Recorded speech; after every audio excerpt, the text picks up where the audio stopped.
Everyone that has joined. Welcome to Microsoft Viva sales training with myself. I am Alexis Hesseltine, your channel manager here at Managed Solution. Today's training will actually be led by the Tina Rountree, our VP of Sales and Marketing. She is a wealth of knowledge. Very excited for you all to be on today and learn a little bit more about not only what Viva is, but selling it to your customers, how to conversate around the topic with your clients, where it fits into those conversations, and really how these solutions can work for you all as we move forward. So I do want to encourage everybody to ask questions in today's call. We are very informal in that regard. If you've got a question, please use the chat box. We will answer those as they come in today. Do not be shy. So without further ado, Tina, I'm going to turn it over to you and we can get started. Okay, awesome. Thank you, Alexis. Thanks for the intro. Welcome, everybody. I am very excited to be talking about Viva today.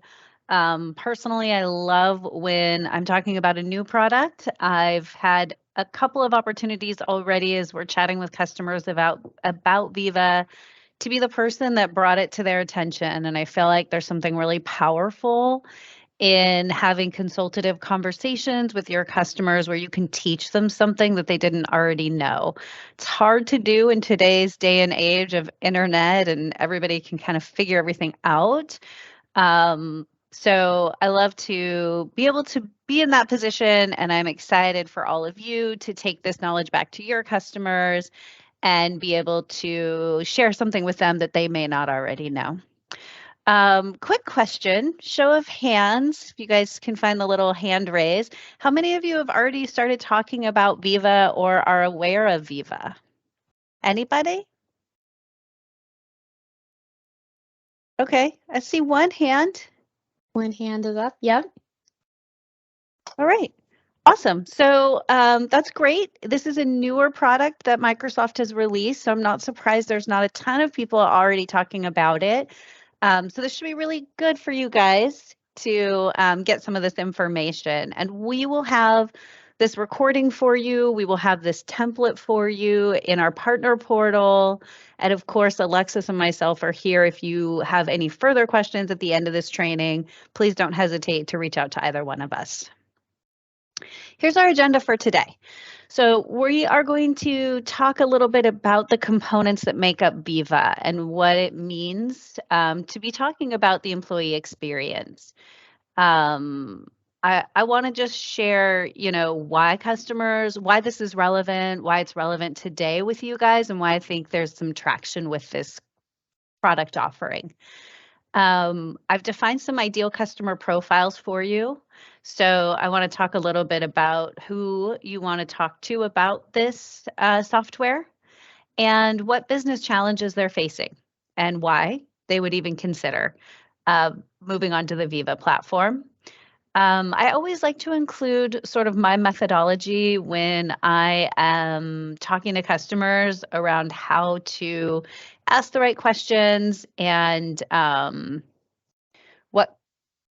what questions to ask when. So we'll cover that pretty briefly. And then I also included some information about licensing cost. So there is an implementation cost, and then we'll also have licensing costs for you guys, so you can be prepared for those questions with customers. So in short, Viva is an employee experience platform. And when you think about, what customers are facing today and why this is so, I think, timely is that we've gotten through COVID, we've gotten through the distributed workforce, and a lot of companies now are post that, but they're still grappling with a hybrid culture, which is, still relatively new for a lot of C-suite, right? They're just not used to having to lead this way. And I sit in a lot of meetings with CEOs and talking to them about, what their challenges are. And at the core, culture is huge for them. How do they communicate, especially some of the more old school CEOs that are used to being able to walk through their office and talk to people and shake people's hand. And our CEO, frankly, is a young guy, but he is very much that mindset of like he misses being able to get a pulse of what's going on in the organization. So how do they do that now that everybody is all over, the United States and in some cases the globe? Um, there's a big challenge around knowledge and expertise. I'm guessing a lot of you have had conversations with customers that are struggling with turnover, not just on the IT side, although we have seen that be a big problem, especially last year. It was very difficult to find talent. Cost was just through the roof to retain talent. And we got a lot of customers calling us and saying, hey, our IT guy's gone. What do we do? But when those people leave across the organization, their knowledge leaves with them, right? And so, how do they start capturing, retaining, building that out, and getting the new people that they're finding and hiring ramped up quickly? Um, and then as you look at the generations that are sitting in the workforce today, we have a wide variety of people, and all of them have different objectives. But what we find is a lot for the employees, a lot of them want to feel very cared about. They want to feel like there's more to their job than just logging into a computer. They need to feel connected to purpose. And so, companies are seeking platforms that can help, especially in the digital age, help people feel connected to a greater purpose. Again, that feeds right back into the retention conversation.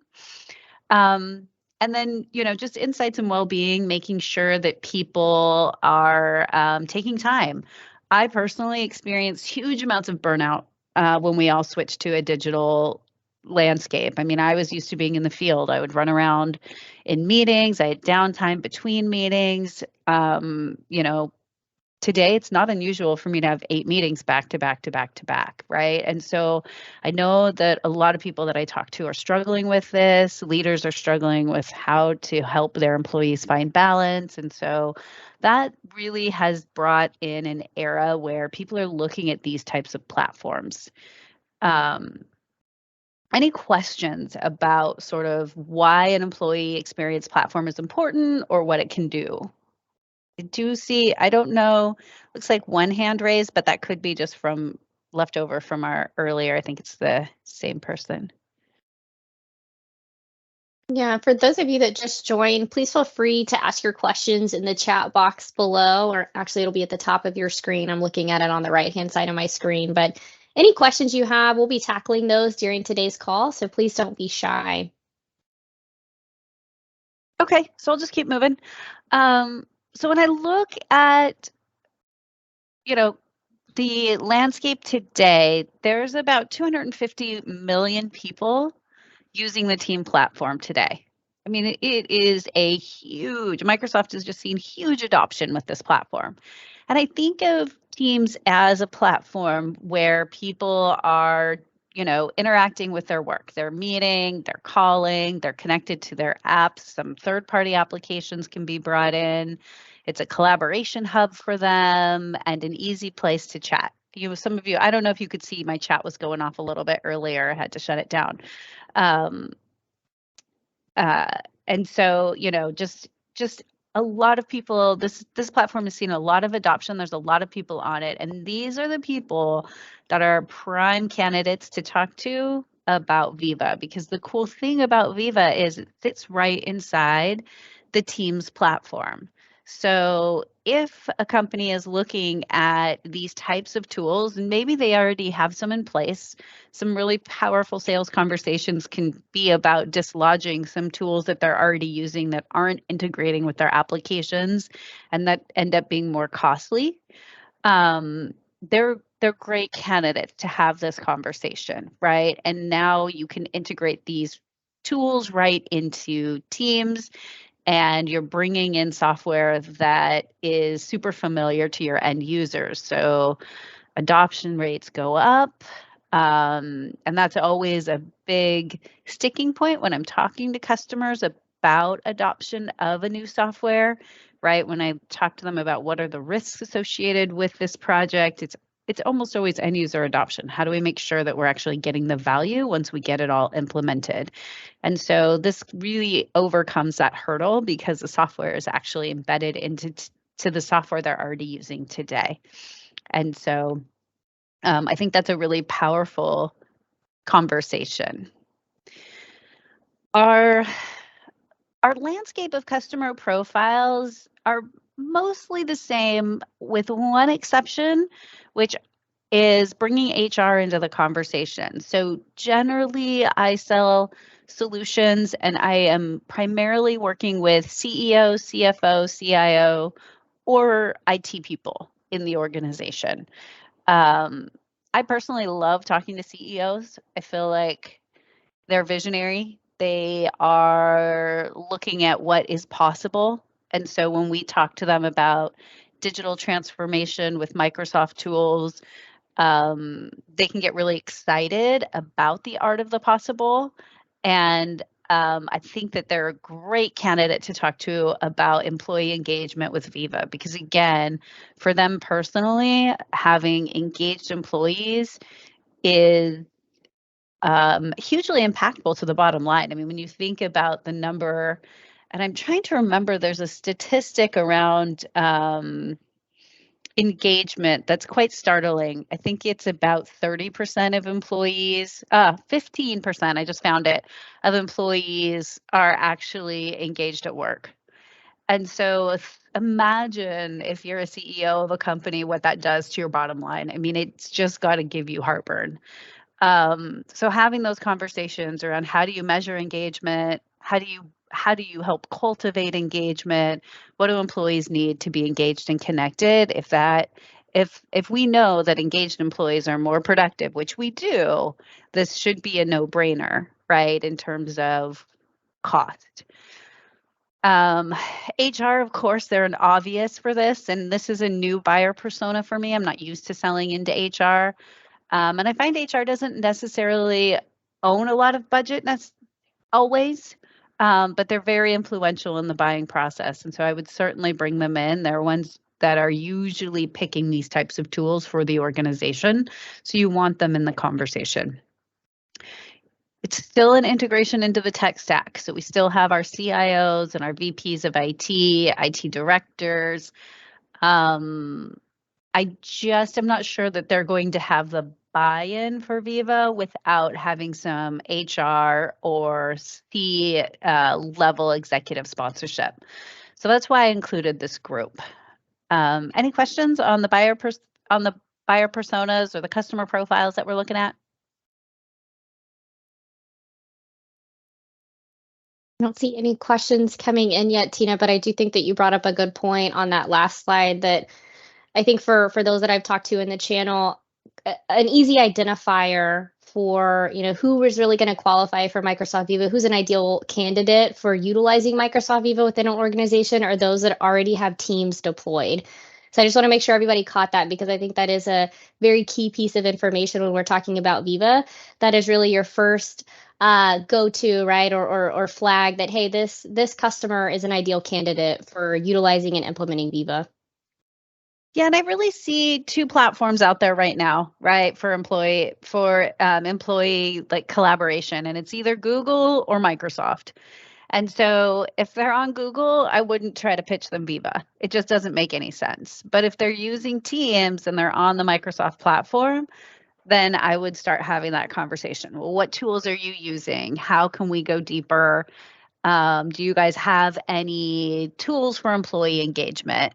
So I put together a couple of slides that I like to hand out to my team when they're moving into talking about a new software, because it's unfamiliar territory. And so, I think about who I'm talking to and why they care. And I think we covered this quite a bit, right? I mean, the CEO is responsible for employee well-being. They really want to make sure that customers are satisfied, which means employees need to be engaged and willing to go above and beyond and have the knowledge and tools to do their jobs quickly and easily. Every CEO that I talk to wants to increase profitability, right? EBITDA is the big number. How do we make sure that we're profitable? Um, but a lot of them too are looking at growth, scaling, and I think that the big trigger here is having that distributed workforce uh, that really makes it difficult for managers to have insight into what employees are doing. And I'm sure all of you have kind of heard the stories from people that you're talking to about, oh, we hired an IT person and they were working two jobs, right? They were fully remote and we figured out that they were, just not putting in the time. If you think about how difficult it is to really understand what people are doing, they're not sitting at a desk anymore with you kind of peeking over their shoulder to make sure that they're working. Like, how do people really manage that? But a lot of people come to us and ask, hey, can you put in some software that actually tracks what people are doing? And this doesn't do that specifically, right? There is some privacy still that we want to put in place.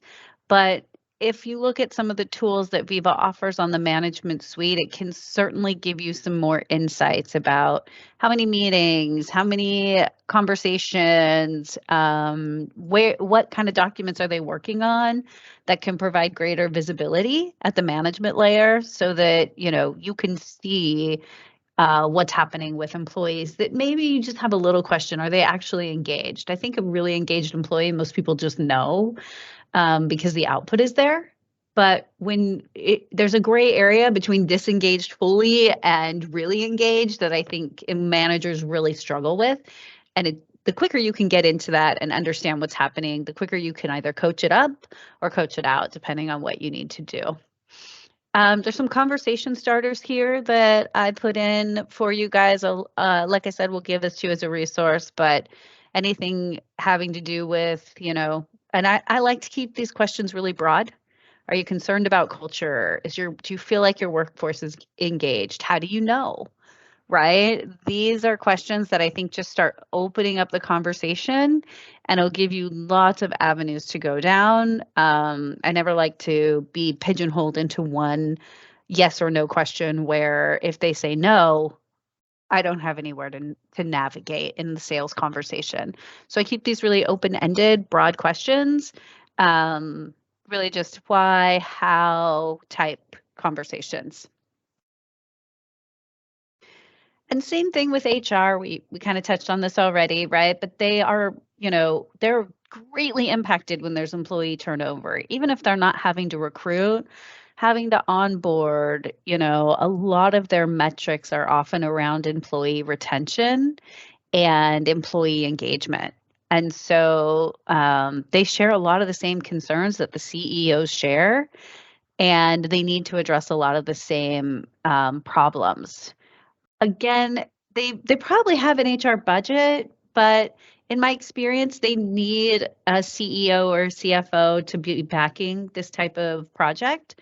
But with these types of buyers, where I would really focus is understanding what tools they're already using, right? Do they have a tool that elicits employee feedback? Are they currently using a learning management system? What does their intranet look like? How is it utilized across the organization? These are specific tools that can be replaced by Viva and could consolidate costs. If any of you are really interested in, Microsoft's push this year, they're talking about, we all know we're in a recession year, right? That's not news to anybody. Their whole shtick is do more with less. And so if you think about integration across the platforms, bundling some of this licensing, which we'll take a look at, and then cost comparing it to tools that aren't um, that are directly competitive, you can often save costs. So I would definitely be having those conversations as well of what are you currently using today that we can displace with this tool that also integrates into your Microsoft stack and end users are already familiar with, and you can pin it to the top of their Teams channel and they can access it right there. They don't have to go to another system, log in, learn how to use it, um, on and on and on, right? So I think once you can make that connection click in the head of your buyer, the rest of the pieces should be able to fall into place.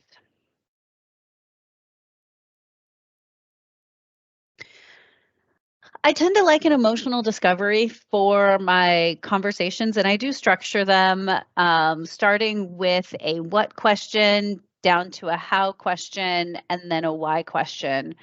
And this is really just about the psychology of sales, right? So just trying to first define what's happening, what they need is a big piece of getting them to tell you, right? And again, I've never had any luck. I've been doing this for a lot of years. I don't want to date myself, but a lot of years. And I've never had any luck telling people what they need. It just doesn't work in sales, right? What I tend to default to is asking the right question and hoping that I'm asking the right question at the right time, but putting a strategy together in that conversation. I want them to tell me what they need. And so that's usually where I try to start. Once I can define that, then I want them to start envisioning how it could happen for their organization.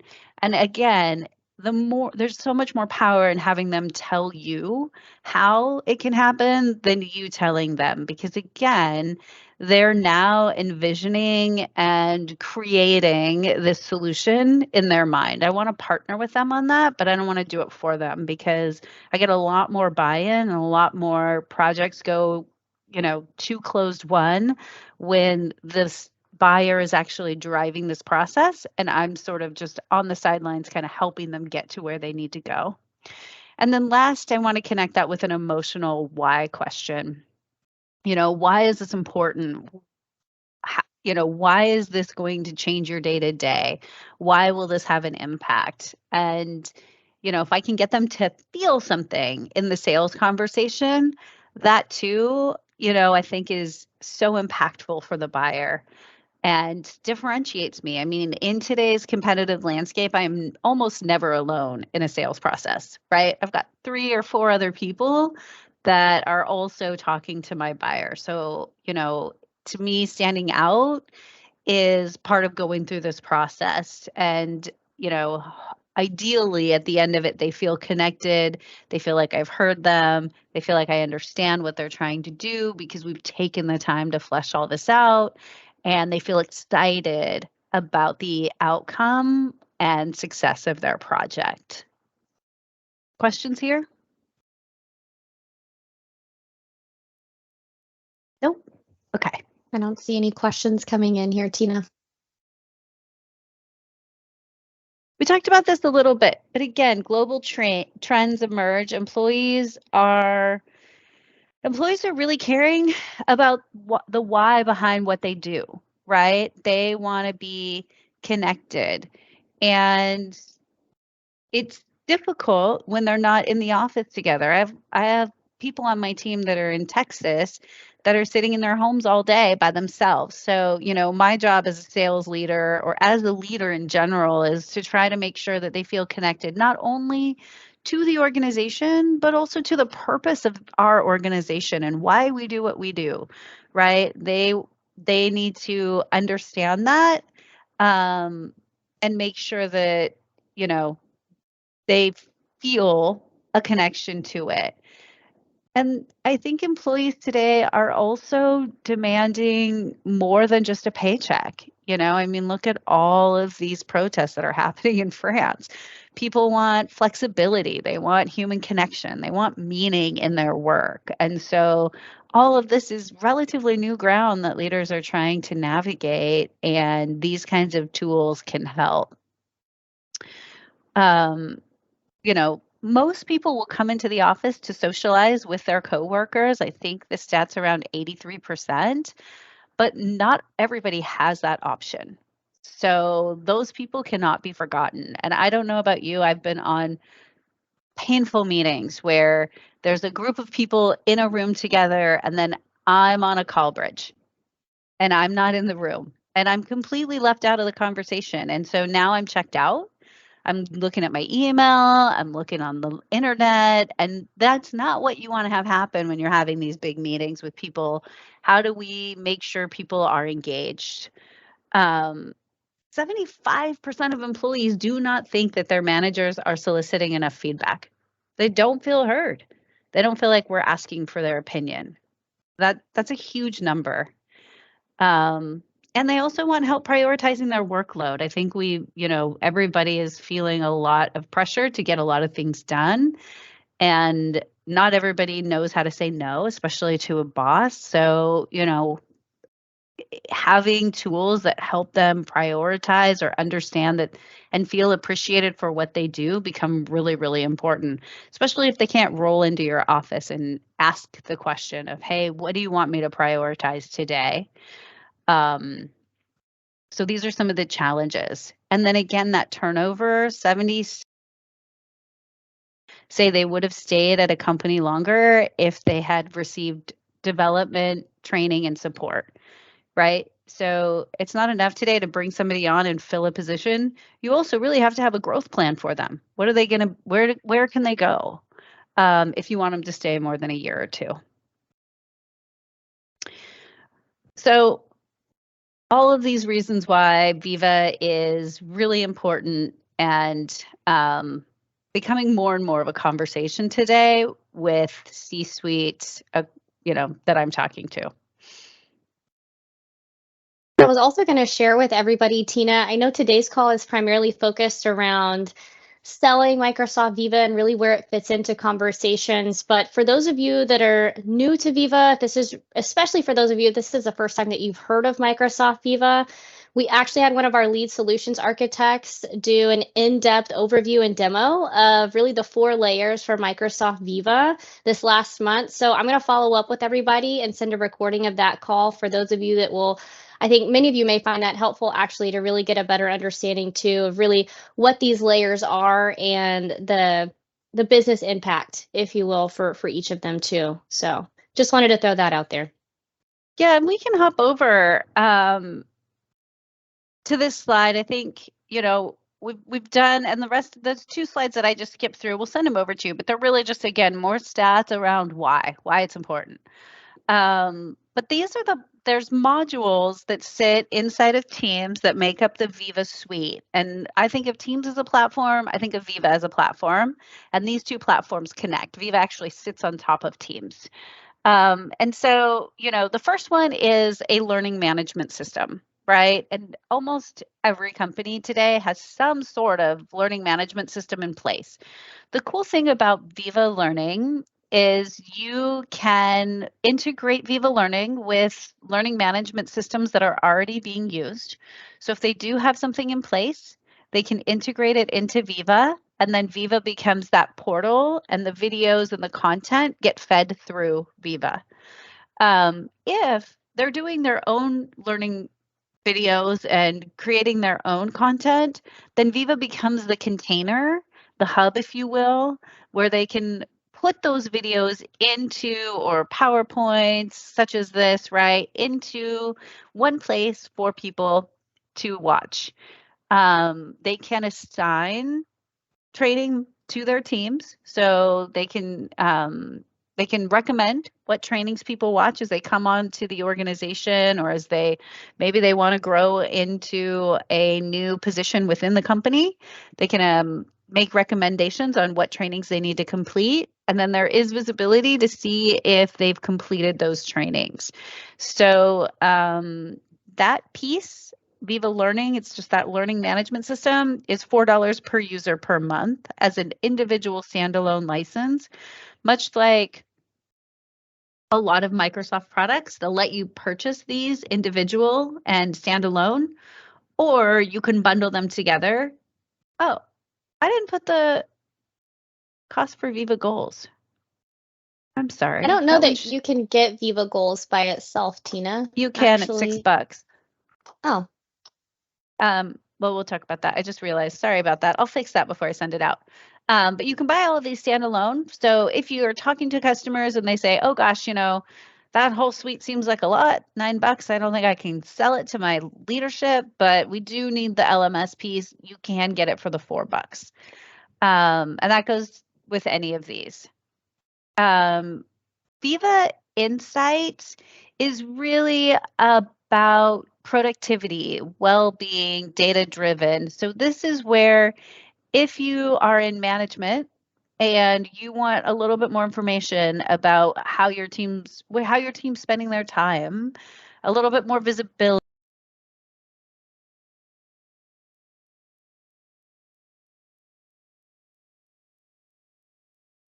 I think we'll be interested in that type of visibility because it's challenging to manage remote employees, but also, how do I help you? How do I coach you? I can't really help you if I don't know where you're struggling.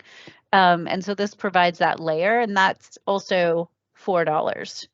Um, Viva Topics is a cool, it's artificial intelligence, and it gets applied across your Microsoft stack. So it connects to SharePoint, OneDrive, email, and it's really, this one is going to be a little bit tough. You got to get over the weird big brother of it all. But what it's actually doing is it's generating information about people in the organization and who is a subject matter of what. So in this instance, we have a lead architect. His name is Richard Swaysgood. Viva Topics would be looking at all of the content, all the documents that he's building in Word Online and putting into SharePoint and saying, ooh, this guy knows his stuff when it comes to modern workplace and Microsoft. And so it's going to start tagging him as the subject matter expert and then publishing him as the go-to person in the organization for information about this. It also correlates all the projects that are in flight and tells you, it'll pull relevant documentation, it'll pull other people that are engaged. And if you think about being a new person starting a job in a company, and one of the biggest hurdles is trying to find the right information to do your job or the right person to help you understand how to do your job, Viva Topics is that dashboard. It does have people that oversee it, right? Because artificial intelligence isn't always correct. So you would have a topics administrator that would go through, but it's doing 95% of the work for you, pulling everything, aggregating it, putting it in a usable format, and then you check it, validate it, and publish it. Very, very powerful. I think this is a really cool technology that once companies sort of see how it works, will be really intrigued by it because, again, one of the biggest challenges when you lose a person is losing all of their institutional knowledge. And especially if you have somebody that's been with a company for a long, long time, um, it can be very difficult to get that back. So this really helps the organization keep its arms around that and get it to the right people at the right time, and new employees can ramp up much more quickly. And then Viva Goals, it's actually a $6 module per user. But this one's really only needed by people that are in leadership. And so there's a lot of leadership programs out there. I personally sit on the senior leadership team, and I can't tell you how many books we've read about leadership and building goals, right? And there's the EOS method, and you have your rocks, and you have your OKRs or your objective key results, right? But all it is it's really helping you as an organization define departmental goals and then track your progress in a dashboard that sits in Viva. Super cool, super easy to use, very powerful. And there's lots of platforms out there that companies pay for to do this. Or there's a lot of people that are doing it just manually. And imagine if you're leading a team of leaders and you don't have visibility into how they're tracking towards their goals. This creates that dashboard, very easy for everybody to stay aligned and aware of what's happening in the organization. So we do this, we use Viva Goals, we review it quarterly. I think it's a really cool tool. So those are the modules. The other big one I mentioned, which is the intranet portal, comes with the current Teams licensing. So there's no additional charge for this, but a lot of companies either use classic SharePoint as an intranet, right? So your internal website that's telling people, here's who we are, here's who leadership is, here's our mission, here's our vision, here's where you find your 401k information, right? All of that sort of hub for employees information. Teams doesn't really have that, or hasn't had that until now. And so Viva Connections is the name for it. And again, it's included in your team's licensing, but companies can start building out those portals. And so if they're using a third party intranet portal, I would talk to them about Teams. About Viva Connections and embedding it into Teams. It becomes super easy, very pretty user interface, and anybody, myself included, and I am not technical, can edit the pieces in this intranet site, which make it super easy to keep up to date. And that's what I've heard historically when I have sales conversations about intranet portals is if I need a developer to keep it up to date, I don't want to do it because it's not going to stay updated, and then nobody's going to, again, adoption, nobody's going to use it. So really important that we keep those things topical and relevant and keep driving employees back there. So Viva Connections, I didn't include it on this slide because it's part of the Teams platform, but I think it's also a really good conversation that can help you wade into this area of the Viva platform. It's usually where I start.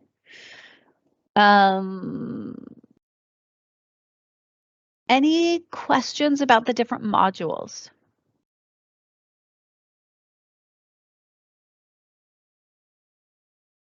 No. Okay. Oh, sorry. No, I was just going to say, it doesn't look like we have any questions, Tina. But again, y'all, I'm going to send you all a copy of that recording that we had from last month's webinar. Excuse me, where our lead solutions architect went through each of those 4 modules. So I think that'll be very insightful for those of you that are new to Viva. So stay tuned for that. I can also say that we are personally in the midst of rolling out Microsoft Viva internally. So I'm a part of our sales team internally. So Tina's been assigning us quite a few trainings through the Viva Learning platform. So I will say that, when I joined the organization back in August, I felt like, of course, we're a Microsoft organization. There were so many areas for me to go and find information. And with the new trainings that are being rolled out, where we're really designated to go or directed to go to find these trainings through Viva has been a lot easier. I can at least say that in my personal experience too. So it's all connected through Teams, and it makes it a very seamless process for finding not only what you need to do, but also if you have specific areas that you're wanting to train on yourself or find information on, it's all integrated and makes it a very easy process for end users like myself to find that information. So just thought I would share that with you. Awesome. Yeah. And guys, when you're thinking about commissions on this stuff, the licensing is just CSP licensing, right? Through Microsoft. You're probably already selling that. It's an add-on SKU. These can be added on, or you could sell the bundle at $9. These are list prices. So discounting still could apply, right? Just depending on how much commit they want. So these are just ideas for you, the general pricing for you, but we could still do the same when you guys come to us for licensing quotes. We can usually give a discount. We can do that with the Viva licensing as well. The other thing I wanted to touch on is there is a professional services engagement from our team to implement these tools, right? So none of these tools could you just turn on and go. Generally speaking, you would want a engineer to make sure everything is configured on the back end properly, make sure your Active Directory permissions are correct so that users are getting the right information and access. So there is a project associated, and it depends on the scope, right? If they want to just start with one piece, it could be much smaller than if they want to implement the whole scope, the whole platform itself. So we would have conversations with the customers, do some discovery, understand where they want to go with the tools, and then write a scope of work. Just like if you're engaging with us on any of our professional services, that's how that would go. And then lastly, what I wanted to say is Microsoft is really pushing this technology because it's brand new. So as a Microsoft partner, Microsoft Gold partner, we do have access to funding for some of these projects if the customer qualifies. Customers have to be larger in size to generally get funding. So Microsoft isn't really concerned about the small SMB market. But if you're talking to mid-market and enterprise customers, they very well may qualify. We're doing a project right now for a customer that Microsoft actually referred over to us, and Microsoft is giving us $25,000 to do the engagement.